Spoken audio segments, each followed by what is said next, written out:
야야 말 길게 한다고 친절이 아니다. 급한 사람한테 가격만 알려달라고 하면 가격만 알려주는 게 친절이고, 아 이거 잘 모르겠다고 자세하게 좀 알려달라고 할 때는 자세하게 알려주는 게 친절이다. 안녕하세요, 이민호 선생님. 안녕하십니까. 오랜만입니다. 아 오랜만입니다.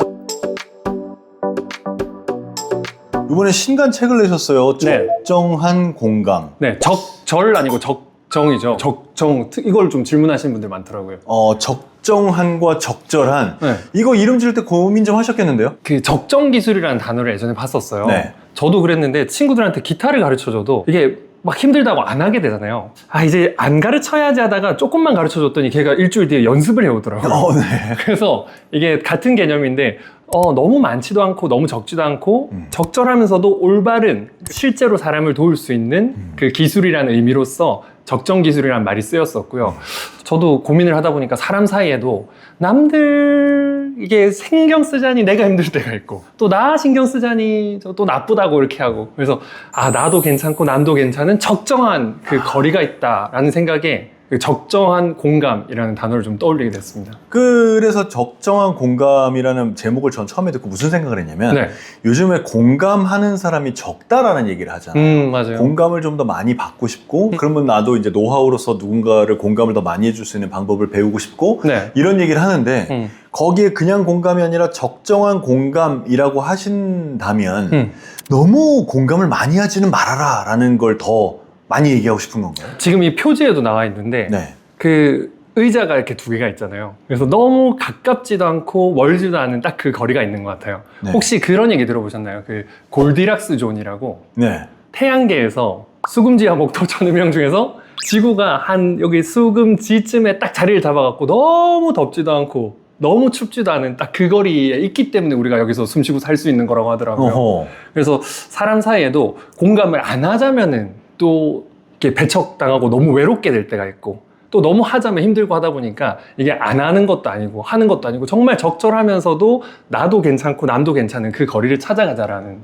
뜻이었습니다. 근데 그 거리가 사람마다 다 같을 것 같지는 않거든요. 맞습니다. 여기서 그럼 그 거리, 나의 거리도 중요할 테고, 나와 지금 대화를 하고 있는 저 상대방의 거리도 중요할 텐데, 어떻게 해야지 그 거리를 알 수 있습니까? 그래서 저 같은 경우도 대화할 때 그런 방법을 써요. 사람들이 이 주제가 어떤 사람한테는 괜찮은 주제인데 어떤 사람은 상당히 민감할 때가 있잖아요. 뭐 정치나 뭐 종교나 이런 거 말할 필요도 없고, 그래서 약간 상대방의 거리를 찾는 방법 중에 하나가 이런 건데, 상대방하고 대화를 하다 보면 상대방이 이렇게 허가증을 내줄 때가 있어요.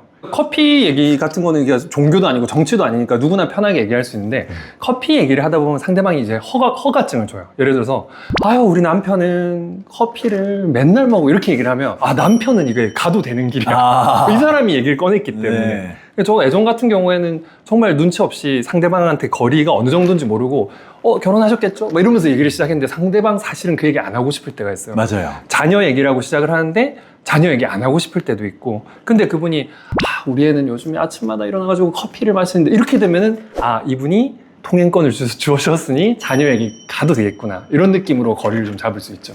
요거를 허가증이라고 표현하시는 거예요. 그렇죠. 통행 허가증. 굉장히 괜찮은 표현인데요. 저도 예전에 그런 일이 있었는데, 길 가다가 저는 이제 스쿠터를 조그만 걸 하나 타고 다니는데 예. 분명히 멀쩡한 길이라고 생각했는데 싹 미끄러진 적이 있어요. 블랙아이스.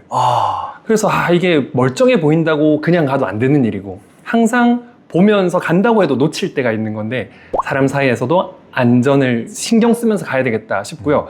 반대로 상대방도 저한테 그걸 놓칠 때가 있더라고요. 제가 정말 얘기 안 하고 싶은 아픔이 있는 부분도 맞아요. 있잖아요.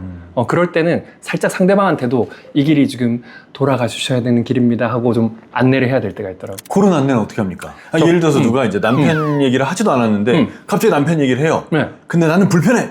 그럼 어떻게 말해야 되나요? 저 같은 경우 이제 이런 사례가 하나 있었는데, 사실 이 책의 편집장님이 저를 만날 때마다 선생님 왜 이렇게 피곤해 보이세요? 라고 얘기를 하시는 거예요. 근데 사실 안 피곤한데. 하나도 안 피곤했어요. 예.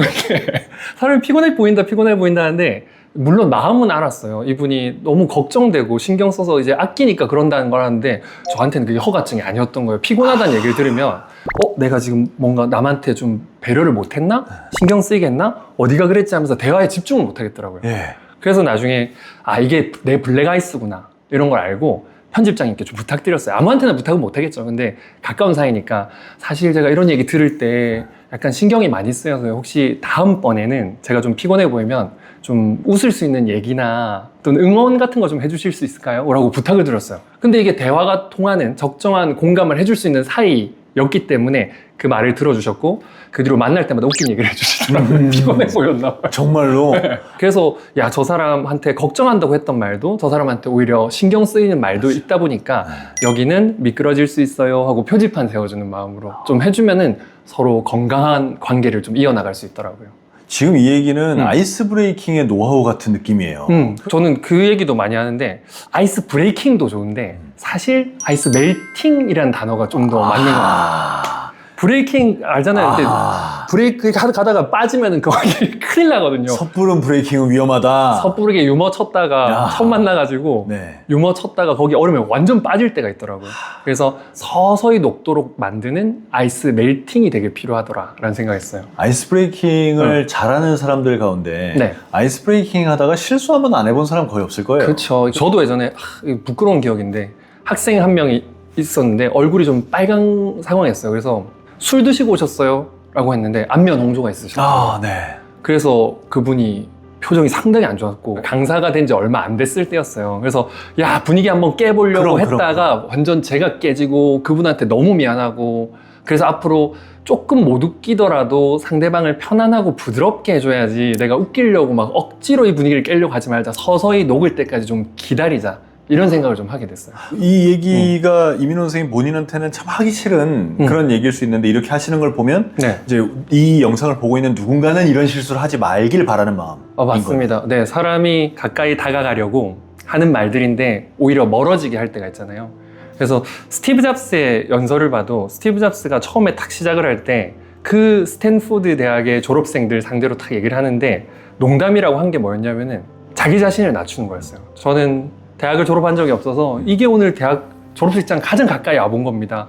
라고 했더니 사람들이 되게 박수를 쳐주면서 재밌어 했어요. 자기를 낮추고 여기 세계 최고의 대학교에 졸업식 와서 좋습니다 하고 상대를 높여주니까 서로를 이어주는 상황이 됐잖아요. 야, 이런 걸로 사람을 분위기를 멜팅을 하는 거구나. 그리고 또 그 강연 15분 통틀어서 딱 한 번 더 그 누구를 까는데 그게 누구였냐면 마이크로소프트의 빌 게이츠를 깠죠. 그래서 이게 와, 농담으로 대상으로 삼는 게 자기 자신 또는 세계 1, 2위 하는 다른 경쟁사 사장 정도? 내가 뭐라고 말한다고 깎이지 않을 사람. 그렇죠. 그래서 이게 와, 저는 그러고 되돌아보니까 혹시라도 상처 줄 수 있고 실수할 수도 있는 것들을 너무 많은 그 길을 걸었던 거죠. 분위기 깨려고 하다가 관계를 깨는 경우가 너무 많더라. 이런 생각을 하게 되죠. 사실 농담은 뭐 자기한테나 농담이지 듣는 사람이 농담으로 안 들어주면 다 소용없는 거 아니에요? 맞아요. 같이 웃을 수 있어야 되는데 진심으로. 참 그게 그 선을 찾는 게 처음엔 참 어렵기도 하죠. 맞습니다. 네. 지금 이제 쭉 얘기를 들으니까 적정한 공감이라는 책이 공감을 받고 싶은 사람에게도 필요할 것 같고 네. 내가 조금 더 수준 높은 공감을 하고 싶은 사람에게도 필요할 것 같단 말이죠. 맞아요. 어느 쪽을 더 염두에 두고 쓰셨습니까? 그래서 놀랍게도 1부와 2부로 나눠져 있는 그렇군요. 제가 너무 적정한 질문을 했군요. 네, 아주 좀 정확하게 해주셨습니다. 네. 1부가 타인과의 공감과 소통에 대해서 다루고 있고요. 2부가 나 자신 그리고 내 마음과 나 안에서 일어나는 공감에 대해서 다루고 있습니다. 바꿔서 질문을 드려볼게요. 공감을 잘하면 인기 많은 사람이 될 수 있습니까? 저는 이제는 다르게 말할 것 같아요. 예전에 제가 기업 강의 다니고 이렇게 유튜브 촬영하고 하면서 공감이 중요합니다. 공감이 중요합니다. 얘기했는데 이제는 다시 말하자면 적정한 공감이 중요합니다. 라고 말씀드려야 될 것 같아요. 동대문에 장사 잘하시는 분들 쫙 모아놓고 이제 상위 10%한테 장사를 진짜 잘하는 데 있어서 손님 대하는 데 있어서 뭐가 제일 중요하냐라고 했더니 1위로 나온 게 친절이었던 거예요. 근데 상위 1%만 모아놓고 다시 물어봤더니 대답이 좀 바뀌었대요. 적절한 친절이라고. 그건 무슨 말이죠? 우리도 그렇잖아요. 옷 사러 갔을 때 어떤 사람들이 친절 안 한 것보다 친절한 게 좋은데 당연하죠. 때로는 너무 붙어가지고 막 이거 사세요 저거 사세요 이것도 어울릴 것 같아요 막 하면은 이게 사실 부담스러워서 나오게 되잖아요. 예. 그래서 적당한 친절이라는 게 그 친절보다도 더 중요했던 거죠. 와. 같은 관점인데 그 사람한테 공감을 보이는 것도 중요하지만 적당한 공감, 적정한 공감이라는 게 너무 중요한 것 같아요. 이제 책에도 소개된 내용인데 한 친구가 자기 친구한테 상담을 요청을 한 거예요. 나 이런저런 일이 있었어 하고 과거에 있었던 일을 얘기했는데 그 친구가 앞에서 울더래요. 되게 공감을 많이 해준 거죠. 그래서 울었다라고 얘기를까지 듣고 소중한 친구가 있어서 참 좋네라고 얘기를 했더니 아니요 선생님 저 되게 싫었어요 라고 하는 거예요. 그 친구가 하는 말이 자기는 이 얘기를 처음 해봤는데 그동안 숨기고 있다가 했던 그 자기 상처가 이 사람이 우는 순간 이게 울 일이었구나, 그 정도로 상처받을 일이 맞구나라고 자기가 생각을 하게 됐대요. 아, 그럴 수도 있군요. 네, 그래서 와 이거는 사실 이 사람은 진심으로 공감을 해줬을 텐데 이 친구는 좀 다르게 해석을 하게 된 경우죠. 근데 사실 정답은 없잖아요. 없죠. 그래서 이게 그 친구한테는 또 블랙 아이스인 부분이라는 생각이 들어요. 그래서 사람마다 이게 상황이 다르다 보니까 우리는 그 적정한 공감이란 걸 맞추기 위해서 눈도 마주치고 관찰도 하고 대화도 하고 느낌도 보면서 이 사람이 어디까지 내가 다가갔을 때 덜 불편하고 편안하고 오히려 고맙게 느낄지 그 간격을 잘 맞출 수 있어야 된다라는 생각을 하게 됐습니다. 아, 지금 하신 말씀을 들으니까 또 옛날 생각들이 나는데 저는 남들이 다 좋아했던 어떤 공감 혹은 네. 어떤 질문, 어떤 대화를 했을 때 그걸 불편해하는 특정한 사람들도 있을 수 있잖아요. 그죠. 그럴 때 얘는 왜 이래? 다들 이거 좋아했는데 얘는 왜 이렇게 이상한 반응을 보이는 거야? 그리고 그 사람 탓을 했던 것 같아요. 저도 그렇게 되는 것 같아요, 사실은. 근데 이게 그 사람 탓을 할 수 있지만은 우리도 운전하고 가다가 우리 좀 젊을 때는 막 화도 내고 욕도 하고 막 그런 적 있잖아요. 근데 이게 차에 애를 태우고 다니다 보니까 무조건 안전한 게 제일 중요하다는 생각으로 바뀌잖아요. 맞아요. 그러니까 교통사고처럼 소통사고랑 똑같은 것 같아요. 교통사고도 결국에는 정신없을 때는 사고도 나고 하는데 소중한 것들, 내 삶이 소중해지고 내 가족이 소중해지면은 그때부터 안전운전이 제일 중요하듯이 사실 이 공감을 통해서 제일 중요한 거는 부딪히지 않고 살아가기 위해서 안전운전처럼 안전소통, 교통사고를 방지하는 것처럼 소통사고를 방지하는 간격이 필요하다. 그게 적정한 공감에 담겨 있습니다. 교통사고랑 비교하니까 굉장히 와닿네요. 사실 뭐 아무리 내가 옳으냐 상대방이 옳으냐 이게 중요한 게 아니라 사고가 안 나는 게 제일 중요하죠. 그렇죠. 사고 나면 그때부터 무조건 그 얘기 있잖아요. 미국에서 가장 대접받으려면 변호사일 필요도 없고 의사일 필요도 없고 미친놈이면 된다고. 왜요? 사람들이 총 들고 다니니까 저 사람이 무슨 짓을 할지 모르니까 사람들이 그렇게 양보를 해준대요. 그러니까 상대방이 진짜 무례하지만 이 무례한 것에 대해서 우리가 나의 안전을 확보하고 적절한 대처를 통해서 더 이상 위험하지 않고 적절한 보상을 받아내는 건 맞을 수 있지만 감정적으로 우리가 대처하다 보면은 오히려 더 위험한 상황에 처할 때가 많아서 나와 그 사람의 행복 또는 더 중요하게는 나의 건강을 위해서 안전함을 확보하는 소통이 되게 필요한 것 같습니다. 적정한 공감에 대해서 적정한 수준의 지혜를 쌓고 있는 것 같아요. 와, 이렇게 편하게 해주신 이게 진짜 적정한 공감이라고 그래요? 생각을 해요. 그러니까 이런 자리 오면은 사실은 또 게스트 긴장도 되잖아요. 저도 이제 제 책 알리고 싶은 약간 욕심도 있고 막 그런데 적절하게 물어봐 주시면서 적절하게 받아주시면서 이뤄주고 이게 적정한 공감이 아주 좋은 예시라는 생각이 들었어요. 좋게 봐주시니 감사합니다. 이 공감을 얘기할 때 네. 많은 사람들이 같이 묶어서 생각한다든지 이 부분을 명확히 알고 싶다든지 하는 거가 조언이에요. 조언. 네. 왜냐면 누가 나 이런 일이 생겨서 어려워, 힘들어 라고 얘기할 때 그 네. 얘기를 듣고 공감해주고 말 거냐, 맞아. 아니면 공감해주고 이렇게 해봐라 라고 네네. 얘기를 할 거냐. 여기서 되게 힘들다고 하더라고요. 선을 맞아요. 타는 게. 네네. 어떻게 해야 되나요? 저는 이 조언에 있어서는 안경 얘기를 많이 하게 되는데 안경이요? 네, 길 가다가 어떤 청년이 되게 힘든 삶을 살다가 황금색 안경을 주는 거예요. 네. 너무 잘 보여요. 자기한테 딱 맞는 안경이었던 거죠. 세상이 이렇게 잘 보이니까 이거를 사람들한테 너도 써봐라 이렇게 한 건데 어떤 사람은 너무 잘 보여가 됐는데 어떤 사람은 어지러울 뿐이죠. 그래서 이게 나한테 아무리 잘 맞는 황금색 안경이라고 할지라도 사람마다 시력이 다 다르다는 거, 심지어 좌우 시력도 다르잖아요. 네네네. 이런 것들을 알면서 나한테 맞는다고 상대방한테 맞는 게 아닐 수 있다는 걸 먼저 아는 게 조언하는 사람의 마음이 1번이라고 생각해요. 그리고 그 똑같은 안경의 관점에 있어서도 안경사분들이 시력을 재서 처음에 안경을 주잖아요. 예. 아무리 맞는 안경이라고 할지라도 그분들이 뭐 하냐면 살짝 바꿔가면서 뭐가 편하냐라고 다시 물어보더라고요. 그래서 첫 번째로는 내 안경이 상대방한테는 안 맞을 수 있다는 것을 인지하는 것이 1번.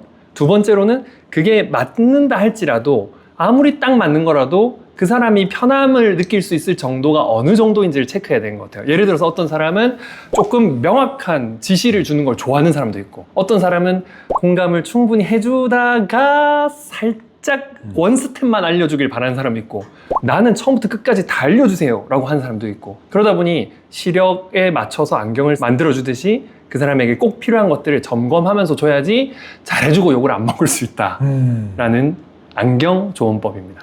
잘못하면은 그러니까 물론 그 안경이 당연히 나한테 너무 좋았기 때문에 이제 그렇게 그렇죠. 얘기하는 걸 텐데 주고 싶은 마음이죠. 다시 말하면 그 나의 성공의 방법이 남에게도 맞을지 안 맞을지 모른다는 거 아니에요? 그렇죠. 맞는 사람도 있겠죠. 되게 유명한 얘기가 있는데 나무꾼이 이렇게 나무를 하고 있는데 네네. 나그네가 지나가다가 질문을 한 거예요.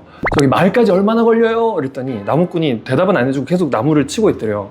그래서 왜 말을 안 해주지 하고 나그네가 그냥 지나가는데 나무꾼이 이렇게 쓱 뒤돌아보더니 20분! 이렇게 외쳤대요. 왜 아까는 말 안 해줬습니까? 이랬더니 당신 걸음을 알아야 내가 말해주지? 이랬다는 거예요. 사람마다 걸음이 달라서 누구는 빨리 가면 10분이고 누구는 20분일 수 있는데 우리는 이거 10분만 가면 됩니다. 30분 걸립니다. 라고 좀 쉽게 얘기할 때가 있다는 거죠. 사람마다 상황이 다르니 안경 맞추듯이 거리를 재듯이 상대방에게 맞는 것을 관찰하고 섬세하게 알려주자. 이거는 진짜 너무 생각할 거리를 또 던져주시는데요. 근데 20분이라 그러면 네. 아씨 뭐네? 안 가. 이러면 어떡하죠?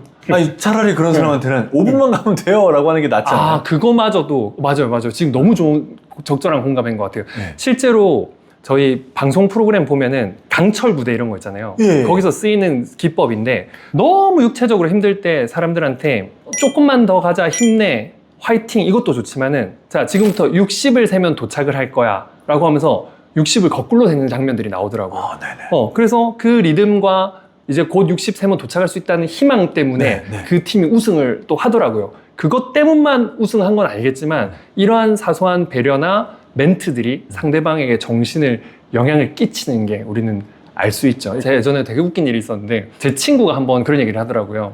부산에서 핸드폰 가게 하는 친구인데 어르신들을 대상으로 한 새마을통신이라는 핸드폰 가게를 해요. 딱 네. 컨셉도 새마을 이렇게 해가지고 근데 엄청 친절한 직원이 있었대요. 그 친절한 직원한테 이 친구가 얘기한 거예요.